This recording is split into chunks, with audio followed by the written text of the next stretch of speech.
오늘 말씀의 제목을 한번 따라서 하시기를 바랍니다. 내 희망은 오직 주님뿐입니다. 다시 한번 해볼까요? 내 희망은 오직 주님뿐입니다. 할렐루야. 우리가 살아가면서 때때로 이런 말 할 때가 있죠. 저 사람은 정말 바뀌지 않아. 저 사람은 정말 조금도 변하지 않아. 여러분, 사람은요, 잘 안 변해요. 잘 바뀌어지지 않습니다. 특별히 누가 그런 줄 아세요? 바로 내가 그렇습니다. 바로 나라고 하는 사람이 제일 바뀌지 않아요. 그거 우리가 알아야 됩니다. 왜냐하면 사람은 태어나면서 생겨진 그런 기질과 성향이 있잖아요. 또 살아오면서 굳어진 가치관, 인생관이 있습니다. 또 자기의 습성이라는 게 있습니다. 그래서 사람이 변한다는 거 참 어렵기 때문에 사람이 변하는 걸 기적이라고도 이야기하죠. 그런데 여러분, 우리가 예수 그리스도 안에서 성령의 은혜를 받으면 사람은 조금씩이라도 날마다 변화되고 성화되어질 것을 믿으시기 바랍니다. 희망이 있어요. 오늘 우리가 함께 읽은 시편 39편을 보면 다윗의 변화를 발견할 수가 있습니다. 다윗 믿음 좋은 사람이었어요. 하나님을 잘 섬겼던 사람입니다. 그런데 이 다윗도 조금씩 성숙해지고 변화됩니다. 오늘 우리가 함께 읽은 시편 39편을 보면 다윗의 인생관과 가치관이 주님 안에서 더욱 성숙하게 바뀌어지는 것을 보게 되는데, 인생이라는 게 정말 아무것도 아니다. 그렇게 다윗은 고백하는 것입니다. 내가 왕으로서 그동안 쌓아놓은 모든 부귀와 영화도 지금은 내 손 안에 있지만 이게 언제 내 손을 떠날지 알 수 없는 그런 것이라고 하는 거 다윗은 고백하고 있습니다. 이런 사실들을 깨닫던 그 다윗이 7절에서 이렇게 결론을 내고 있는 것입니다. 우리 7절 말씀 함께 읽겠습니다. 그러므로 주님, 이제 내가 무엇을 바라겠습니까? 내 희망은 오직 주님뿐입니다. 아멘. 여러분, 이와 같은 사고의 전환, 인생관, 가치관의 전환은요, 이게 쉬운 일이 아닙니다. 말은 쉽게 하죠. 인생이라는 거 그거 잠깐 있다가 없어지는 거니까 거기에 마음을 두고 살면 안 됩니다. 말은 그렇게 해요. 그런데 삶이 그게 그렇게 되질 않습니다. 마치 천년 만년 살 것처럼 자신의 인생에 온통 마음을 집중하고 살다가 나중에는 허무 속에 인생을 끝맺는 사람들이 참 많습니다. 또 말로는 이렇게 이야기하죠. 재물 그거 쌓아둬도 다 내 것이 아닙니다. 공수거니 그거 다 소용이 없는 겁니다. 말은 그렇게 하는데 실제는 그러질 않아요. 영원히 자기 손에서 떠나지 않을 것처럼 움켜쥐고 사는 사람 정말 많지 않습니까? 그만큼 사람의 생각이나 마음이 변하고 인생이 변화되는 건 정말 어려운 일이에요. 말은 되는데 이게 삶이 열매를 맺기가 쉽지 않은 것입니다. 여러분, 지금 다윗이 시편 39편을 쓸 때에 그의 나이는 꽤 많은 많은 나이가 됐습니다. 여러분 잘 아는 듯이 다윗이 30세에 이스라엘의 왕이 되지 않습니까? 그리고 40년간을 통치했어요. 그리고 70세에 주님의 부르심을 받게 됩니다. 이 시를 쓸 때에 그의 나이는 60대가 되지 않았을까 그렇게 추측해 봅니다. 그런데 이때에 다윗은요 큰 어려움을 겪게 됩니다. 그의 어려움은 두 가지인데 먼저는 1절을 보십시오. 1절에서 그의 그 삶에 어려움을 주는 요인들을 우리가 발견할 수가 있습니다. 우리 1절 같이 읽습니다. 내가 손으로 다짐하였다. 나의 길을 내가 지켜서 내 혀로는 죄를 짓지 말아야지. 악한 자가 내 앞에 있는 동안에는 나의 입에 재갈을 물려야지. 자, 여기서 악한 자라고 하는 말이 있지 않습니까? 지금 다윗을 괴롭히는 사람들이 있는 거예요. 다윗의 마음을 몹시 아프게 만드는 사람들이 있는 것입니다. 또 다윗이 지금 어떤 어려움을 당하고 있는지 우리 13절을 보면 거기에서도 다윗은 자신의 문제를 놓고 하나님께 기도하는데 어떻게 기도하는지 함께 읽겠습니다. 내가 떠나 없어지기 전에 다시 미소 지을 수 있도록 나에게서 눈길을 단 한 번만이라도 돌려주십시오. 지금 다윗이 이렇게 기도하는 것을 보면 다윗은 지금 병상에 있어요. 심각한 병에 걸려 있습니다. 죽음을 생각하지 않을 수 없는 그런 큰 병에 걸려 있는 것입니다. 그래서 내가 떠나 없어지기 전에, 이 말은 내가 죽기 전에 다시 미소 지을 수 있도록 나에게 눈길을 단 한 번만이라도 돌려달라고 그렇게 기도하는 겁니다. 그런데 이 질병도 자신을 고통스럽게 하지만은 더 고통스럽게 하고 힘들게 만드는 사람들이 있어요. 항상 보면 사람이 문제죠. 이들은 다윗을 괴롭히고 있는데 이 사람들을 다윗은 악한 자라고 했습니다. 못된 자들이죠. 자기가 이렇게 질병에 걸려서 힘들고 괴로운데 그걸 보면서 이들은 좋아합니다. 기뻐하는 거예요. 조롱하고 비난하는 겁니다. 때는 이때다 싶은 거죠. 다윗이 이런 사실을 전해 들었을 때에 얼마나 기가 막혔겠어요. 그래도 다윗은 행여나 하나님 앞에 죄짓지 말아야지 그런 마음을 가지고 참고 또 참습니다. 그렇게 참다가 그의 마음속에 울분이 솟아나는 거예요. 분노가 솟아나는 것입니다. 그럴 지경까지 처하게 됐습니다. 여러분, 인생의 후반기에는 이런 문제를 경험할 수 있거든요. 나이가 들고 몸이 쇠약해지면 사회에서 이제 설 자리가 없어집니다. 가정에서도 그렇잖아요. 교회에서도 그렇지 않습니까? 설 자리를 잃어버리게 됩니다. 그러면서 마음에 외로움이 찾아오고 고독함이 찾아오고 어느 때는 분노가 솟아나기도 하고 울분이 솟아나기도 하고 그렇게 되는 게 인생이잖아요. 그런데 참 은혜로운 게 있어요. 뭐가 은혜롭냐면, 자, 다윗이 지금 이런 상황 속에 있는데 이런 상황 속에서 다윗은 그냥 낙심하고 실망하고 분노하고 고독감 속에 우울함 속에 붙들려 있었던 것이 아니라 그때에 누구를 바라봅니까? 하나님 바라봅니다. 그러면서 인생이 무엇인지 어떤 가치관을 가지고 살아야 되는지 그것을 새롭게 정립한 것입니다.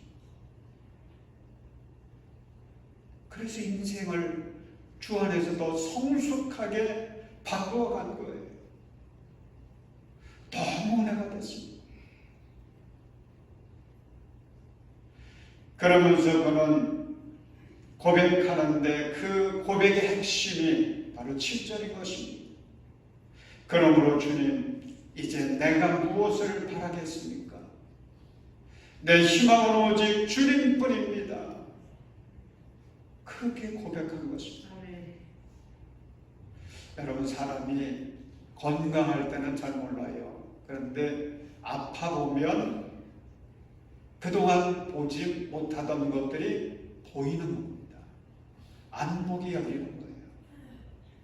인생이 무엇인지를 볼 수 있게 되는 것입니다. 사람이 실패한다든지 위기를 만날 때 참 그때는 슬픈 때죠. 낙심할 만한 때입니다. 그런데 그때에 평소에 보지 못하던 안목이 열리는 거예요. 아멘. 평소에는 볼 수 없었던 것들을 보게 됩니다. 그래서 성숙해지는 거예요. 나이가 들면 세상을 보는 안목도 달라집니다. 젊었을 때는 보이지 않던 것이 나이가 들면서 눈에 들어오는 게 다른 겁니다. 그래서 그동안 숨겨져 있던 것을 하나하나 들여다보게 되고 세상을 바라보면서 생각하는 변화가 일어나게 되는 거죠. 사랑하는 여러분, 이 깊어져가는 가을에 여러분도 다윗처럼 사고와 가치관을 전환하고 안목을 받고 우리의 희망을 하나님께만 두고 살아가는 그런 영적인 새로운 비상을 여러분들도 체험할 수 있기를 주님의 이름으로 축원합니다. 주님은 시편 39편을 통해서 우리에게 두 가지 메시지를 주십니다. 첫째는 짧은 인생에 희망을 두지 말고 하나님께 희망을 두라는 그런 메시지를 우리에게 주세요. 여러분, 우리 4절 말씀 함께 읽겠습니다. 주님, 알려주십시오. 내 인생의 끝이 언제입니까? 내가 얼마나 더 살 수 있습니까? 나의 일생이 얼마나 덧없이 지나가는 것인지를 말씀해 주십시오. 자, 이 4절의 말씀은 서론이고요. 그 다음 5절의 말씀이 본론과도 같은 중요한 말씀입니다. 우리 5절 말씀 함께 읽습니다. 주님께서 나에게 한뼘 길이밖에 안 되는 날을 주셨으니 내 일생이 주님 앞에서는 없는 것이나 같습니다. 진실로 모든 것은 헛되고 인생의 전성기조차도 한낱 느낌에 지나지 않습니다. 아멘. 자, 여러분, 이 말씀의 의미가 뭔지 쉽게 이해할 수 있지 않습니까? 다윗이 지금 인생의 후반기를 살고 있는 거예요. 앞으로 내게 남은 세월이 얼마나 될지 손가락으로 이렇게 꼽아봅니다. 얼마 남지 않은 거예요. 뿐만 아니라 자신이 지금까지 살아온 그 삶을 뒤돌아보면서 따져보니까 일생이, 자신의 삶이 이게 얼마나 짧은지 그거를 깨닫게 된 것입니다. 그래서 주님께서 나에게 주신 인생의 길이가 한 뼘밖에 되지 않는다고 하는 거, 그거를 깨닫고 인생이라는 것이 이렇게 짧은 것이구나 고백하는 것입니다. 여러분, 시편을 보면 인생이 어떤 건지 우리에게 가르쳐주는 구절들이 있거든요. 먼저 시편 90편 10절 말씀 우리 함께 읽겠습니다. 우리의 연수가 70이요 강건하면 80이라도 그 연수에 자라는 수고와 성분뿐이요 빠르게 지나가니 마치 날아가는 것 같습니다. 아멘. 자, 시편 103편 15절 16절도 우리 함께 읽겠습니다. 인생은 그날의 풀과 같고 피고 지는 들꽃 같다. 바람 한 번 지나가면 곧 시들어 그 있던 자리마저 알 수 없는 것이다. 아멘. 자, 인생이라는 게 긴 게 아니라는 거죠. 잠깐이라는 것이 마치 날아가는 것 같다라고 그렇게 표현하고 있습니다. 들꽃과 같이 금방 시들어버리는 그런 존재가 우리들의 인생이라는 겁니다. 여러분 창세기 5장에 보면 인류 역사상 가장 오래 살았던 무두셀라에 대해서 이야기하고 있는데 이 무두셀라는 969년을 사셨어요. 대단히 긴 거죠. 요즘 그 100세 시대를 이야기하지 않습니까? 이제 우리가 더 건강하게 살고 살아서 이제는 100세도 살게 되었다. 근데 그것도 쉽지는 않죠. 여러분 100세면 한 세기를 사는 거 아니겠습니까? 그것도 참 길게 느껴지는데 이 무두셀라는 969년 그러니까 뭐 10세기에 가까운 그런 인생을 산 것입니다. 근데 그렇게 길게 산 그 인생에 대해서 창세기 5장 보면은 25절, 26절, 27절에 기록하고 있는데 단 3절이에요. 969년이라는 그 긴 세월에 대한 기록이 딱 3절로 요약되고 있습니다. 한 뼘, 두 뼘 이걸로 따져본다면 다윗의 고백처럼 한 뼘도 안 되는 거예요. 그러니 여러분 우리가 잘해야 100년을 살아가니 우리들의 인생이 얼마나 덧없는 것입니까? 그래서 어떤 사람은 이렇게 말을 했습니다. 내가 울고 있던 어린 시절에는 시간이 마치 기어가는 것처럼 천천히 가더라. 그런데 내가 꿈을 꾸며 이야기하던 소년 시절에는 시간이 빠른 걸음처럼 지나가더라. 내가 청년이 되어 젊음의 아름다움을 자랑할 때는 시간이 마치 뛰어가는 것처럼 지나가더라. 내가 장년이 되어 힘과 자신감을 가지고 열심히 뛸 때에 시간은 마치 구름처럼 날아가더라. 이제 내 머리에 흰 서리가 앉고 노인이 되자 시간이 이미 나에게서 지나가 버린 것을 알았다. 이제 60이 넘자 1년이 새롭고 70이 넘자 한 달이 새롭고 80이 넘자 하루하루가 새롭더라. 여러분 이것이 우리의 일생이 아니겠습니까? 우리가 이렇게 살아가고 있는 거죠. 아직 젊은이들은 뭐 이런 거에 대해서 별 실감이 안 날 것 같아요. 저도 얼마 전만 하더라도 이런 것들 별 실감이 안 났어요. 연합 때 은퇴하는 목사님들을 보면 그게 다 남의 이야기들만 같았어요. 70이 된다는 거, 그러다가 은퇴도 한다는 거, 이게 정말 내 이야기가 될 줄은 별로 생각이 안 들었어요. 그냥 남의 이야기였을 뿐입니다. 근데 이제는 현실이 된 거예요. 그래서 지팡이를 잡고 다니는 분들, 휠체어를 타고 다니는 분들 보면 이게 남의 이야기 같지가 않아요. 이제 나의 이야기가 될 것 같은 마음이 듭니다. 장례를 이제 치르러 가보면 이게 남의 이야기 같지가 않아요. 저 모습이 나의 모습이고 저 이야기가 나의 이야기가 바로 될 것 같은 그런 마음이 드는 것입니다. 여러분 우리의 인생이 이렇게 덧없는 거예요. 우리의 인생이 이렇게 빨리 지나가는 것입니다. 더욱이 5절 말씀을 보십시오. 5절에는 진실로 모든 것은 헛되고 인생의 전성기조차도 한낱 입김에 지나지 않습니다. 이렇게 고백하고 있지 않습니까? 입김, 그걸 뭐 요즘에는 잘 보이지도 않죠. 이제 날씨가 추워지면 입김이라는 걸 우리가 볼 수도 있는데 그 입김이라는 게 또 금방 없어지고 말잖아요. 여러분에게도 전성기가 있지 않았습니까? 전성기가 옛날에 그래도 있었던 사람들은 왕년에 이렇게 이야기를 하지요. 그때는 뭐 이렇게 얘기를 합니다.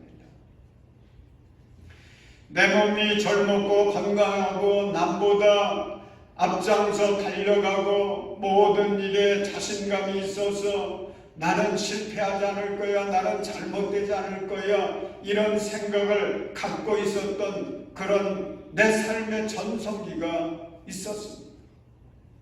아마 어떤 분들은 지금이 그런 때일 수도 있는 거죠. 그런데 그런 전성기조차도 여러분 5절 보면 뭐라고 합니까? 한낱 입김에 지나지 않았다. 그렇게 말하고 있습니다. 이런 이야기가 있습니다. 미국에는 우리가 말하는 벼룩시장이나 당근마켓 뭐 이런 것처럼 자기 가정에서 쓰던 거 이거 그냥 버릴 수는 없고 혹시 필요한 사람이 있으면 그것을 이제 싼 가격에 팔아가지고 함께 나누어 쓰려고 하는 마음 가지고 하는 것이 있는데 그 미국 사람들이 하는 것이 거라지 세일이라고 하는 것이에요. 자기 집 창고 주차장 앞에다가 그걸 쌓아놓고 파는 거예요. 어느 한국 교민이 이런 데서 물건을 사보니까 뭐 괜찮거든요. 쓸만하고 좋은 거 아주 싼 가격에 살 수가 있으니까 어느 날 이 집 저 집을 두루두루 다녀봤다는 것입니다. 근데 어느 집에 가니까 그 집은 마침 노인이 혼자 살다가 돌아가셨는데 그분이 살고 쓰던 그런 모든 짐들을 그냥 다 내놓고 몽땅 세일을 하더라는 거죠. 근데 보니까 아주 예쁘게 생긴 박스 하나가 있어서 열어봤더니 거기에 훈장과 상장과 트로피 고인이 살면서 많은 사람들에게 공적을 기념할 만한 그런 물건들이 가득 담겨 있었습니다. 그래서 물어봤대요. 이게 얼마나 됩니까? 그랬더니 10불이라고 하더라는 거예요. 여러분 생각해 보세요. 그 사람이 이 훈장과 상장과 트로피 남에게 자랑할 만한 남길 만한 업적 흔적을 남기기 위해서 얼마나 애를 썼겠어요. 그리고 그때야말로 그 인생의 그 사람의 전성기가 아니었겠습니까? 그런데 그 명성, 그 공적이 얼마나 남느냐? 10불이 된 것입니다. 그걸 보면서 이 사람이 깨닫게 됐습니다. 인생의 전성기조차도 한낱 입김에 지나지 않는다라고 하는 이 성경의 말씀이 이게 진리구나. 과장된 게 아니구나. 그걸 깨달았다는 거예요. 그러므로 여러분 젊다고 교만하지 마십시오. 건강하다고 천년만년 살 것 같이 거드름 피우지 마십시오. 성공했다고 큰 소리치지 마십시오. 세상 것은 그것이 아무리 대단한 것 같아도 영원한 것이 아닙니다. 그러므로 우리도 다윗처럼 세상을 바라보던 눈을 들어서 우리의 주님을 바라보십시오. 그리고 7절의 말씀을 진지하게 여러분도 고백하시길 바랍니다. 그러므로 주님, 이제 내가 무엇을 바라겠습니까? 내 희망은 오직 주님뿐입니다.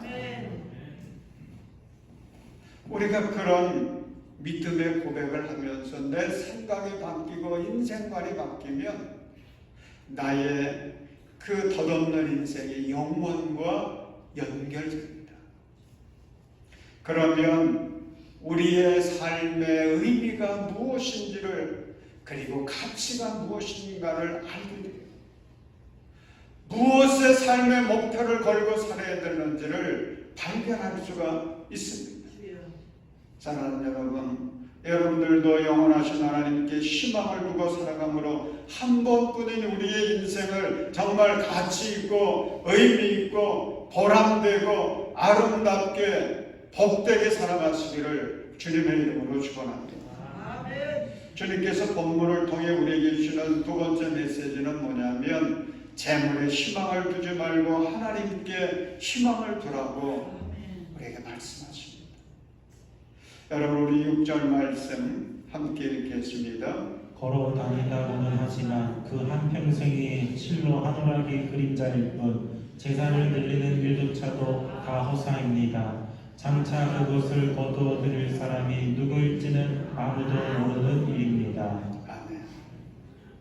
여러분, 이것은 재물과 또는 물질관이라 그렇게 말할 수가 있습니다. 우리가 인생을 살아가면서 주님께서 복을 주시면 우리의 재물이 넉넉해지지요. 풍성해집니다. 그렇기 때문에 우리는 하나님께 기도하면서 많이 벌기를 위해서 힘써야 돼요. 또 많이 모으기를 위해서 최선을 다해야 되는 것입니다. 그게 잘못된 게 아니에요. 그런데 돈을 벌고 모으는 것은 좋은데 거기에는 치명적인 약점이 있다라고 하는 거, 이것을 우리는 늘 기억해야 돼요. 그게 뭐냐면 돈은 모으면 모을수록 마음이 계속 거기에 묶이게 된다라고 하는 거. 그런 위험이 있다고 하는 거. 이걸 우리가 늘 기억해야 돼요. 또 한 가지 취약점은 일단 내 손에 들어오면 그것이 다 내 것이라고 착각하게 만든다고 하는 거. 이걸 우리는 기억해야 됩니다. 이런 유혹에 빠질 수 있거든요. 이런 덫에 우리가 걸릴 수 있거든요. 여러분, 돈이 있으면 든든하지요. 그럴 것 같아요. 그러나 그것이 결코 행복을 보장해 주지는 못합니다. 얼마 전에 어느 식당을 갔어요. 식당 가서 밥을 먹는데 보니까 그 옛날 추억이 생각나게 만들더라고요. 그 식당에 숟가락, 젓가락 이렇게 이제 종이에다가 싸서 이렇게 놓잖아요. 근데 거기에 보니까 뭐라고 적혀 있느냐면 부자 되세요 이렇게 적혀 있어요. 참 그거 보니까 한때 우리나라에서 대단히 유행했던 말이잖아요. 부자 되세요. 그래서 그걸 여기도 적어놓고 저기도 적어놓고 또 우리가 서로 그렇게 인사도 하고 뭐 그랬던 게 생각이 나는데, 그 덕에 우리 가정과 우리 사회는 부자가 됐죠. 그랬을 것 같아요. 그런데 여러분, 우리가 따져볼 게 있습니다. 그렇게 해서 우리 사회가 더 건강해졌습니까? 우리 가정이 더 행복해졌습니까? 여러분, 한번 평가해 보십시오. 어느 큰 교회를 섬기는 목사님이 목회 세미나에서 이제 강의를 했어요. 강의를 할 때 제가 들었던 기억이 있는데, 그 목사님이 이렇게 강의를 하면서 이런 얘기를 했습니다. 자기 교회의 교인들이 헌금 생활을 어떻게 하는지 한번 살펴봤대요. 그러면서 깜짝 놀랐다는 겁니다. 그것은 어떤 사람이 헌금을 잘하느냐, 돈을 많이 모아놓은 사람이 잘하는 게 아니고 그냥 평범한 서민들이 도리어 헌금 생활을 더 잘하더라. 그렇게 얘기하는데 그 이유가 뭐냐면은 이런 거예요. 재물을 쌓으면 쌓을수록 거기에 마음을 빼앗겨 버리기 때문이라는 거죠. 여러분, 이것이 얼마나 무서운 위험이고 유혹인지요. 우리가 잘못하면 그런 덫에 걸릴 가능성이 상당히 많은 것입니다. 그러므로 우리가 돈의 마음을 빼앗겨서도 안 되고 돈이 영원히 내 것인 것처럼 착각해서도 안 되는 것입니다. 돈을 보는 눈이 달라져야 됩니다. 그래서 우리도 다윗처럼 고백할 수 있어야 됩니다. 하나님이 이제 재물에 내 마음을 빼앗기지 않겠습니다. 재물에 희망을 두지 않겠습니다. 그리고 고백하십시오. 내 희망은 오직 주님뿐입니다. 여러분, 예수님께서 마태복음 6장 19절로부터 21절까지 이 말씀 잘 아시죠? 우리 말씀 함께 읽겠습니다. 너희는 자기를 위하여 보물을 땅에다가 쌓아두지 말아라. 땅에서는 좀이 먹고 독이 슬어서 망가지며 도둑들이 뚫고 들어와서 훔쳐간다. 그러므로 너희를 위하여 보물을 하늘에 쌓아두어라. 거기에는 좀이 먹고 독이 슬어서 망가지는 일이 없고 도둑들이 뚫고 들어와서 훔쳐가지도 못한다. 너희의 보물이 있는 곳에 너희 마음도 있을 것이다. 아멘. 초대 기독교 역사에 아주 참 귀한 흔적을 남긴 오리겐이라고 하는 분이 계십니다. 이분이 이런 의미심장한 말을 했어요. 예수 믿는 사람은 땅의 재물을 취하여서 하늘의 통화로 바꾸는 환전상과 같다. 그럼 우리가 해외에 가려고 그러면 우리나라 돈 가지고 가서 막 쓸 수 있는 게 아니잖아요. 가서 그 나라 돈으로 바꿔가든지 가져바꾸든지 그래야 우리가 물건도 사고 쓸 수가 있는 거죠. 마찬가지로 예수 믿는 사람들은 이 땅을 살아갈 때에 하나님 주신 재물을 가지고 그것을 하나님 나라에서 영원히 쓸 수 있는 하늘의 돈으로 바꾸는 거지. 그게 뭐냐? 하나님 영광을 위해서 사용하는 거지. 하나님 기뻐하시는 일을 할 수 있도록 우리가 주님께 드리는 거지. 그러면 우리가 이 땅에서 드린 그것들이 뭘로 바뀌어지느냐? 영원한 하나님 나라에서 귀하게 사용할 수 있는 하나님 나라의 화폐가 되는 거예요. 영원한 주님의 나라에서 사용할 수 있는 보물이 되는 것입니다. 우리가 금년에 60주년을 맞아서 참 이런저런 일들 많이 했습니다. 그 중에 하나가 땅끝 선교의 꿈을 이루기를 위해서 아프리카 모잠비크를 갔다 왔죠. 그곳에 2개의 예배당을 지었습니다. 처음에는 하나만 지으려고 했는데 돈이 남아가지고 하나를 더 지었어요. 2개의 예배당을 지었고 또 교실을 2칸을 지었습니다. 보물을 2개를 팠습니다. 그리고 그것이 계기가 되어 3명의 어려운 아이들을 후원해주고 있습니다. 그런데 그때에 이 일을 위해서 우리 교인들이 한마음 되어서 1억이라는 헌금을 한 거예요. 정말 얼마나 대단한 마음들이 모아진 건지. 그래서 너무너무 감사해요. 그만큼 우리 장인교회가 성숙해진 겁니다. 그만큼 우리 성도들이 성숙해진 것입니다. 그게 은혜 아니겠습니까? 그게 복이죠. 사랑하는 여러분, 오늘 말씀의 요점은 2가지. 우리 인생은 짧고 아무것도 아닙니다. 거기에 마음을 두지 말고 하나님께 희망을 두십시오. 그러면 우리 인생은 참된 의미를 갖게 되고 우리의 삶은 멋지고 아름다운 인생이 될 것입니다. 세상의 재물 내 손에 있지만 내 것이 아닙니다. 거기에 마음을 두지 말고 하나님께 희망을 두십시오. 그러면 이 재물이 영원한 나라에서 영원토록 가치를 바라는 보물이 되는 것입니다. 사랑하는 여러분, 지금까지 여러분은 어떻게 살아오셨습니까?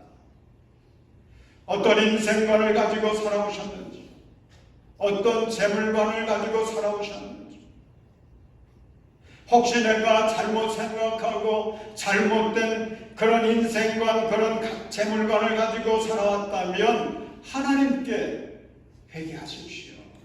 그리고 바꾸세요. 만약 내가 주님의 뜻에 합당한 인생관과 재물관을 가지고 살아왔다면 그것이 놀라운 주님의 은혜요 복이니 하나님께 감사하시길 바랍니다. 그리고 더 열심히 믿음으로 사십시오. 그래서 여러분, 우리가 맞이한 이 가을 참 좋은 계절 아닙니까? 아름다운 계절이에요. 풍요로운 계절이에요. 이 귀한 가을에 더욱 풍성한 은혜의 열매를 맺어서 하나님께 영광 돌릴 수 있기를 주님의 이름으로 축원합니다. 기도하겠습니다.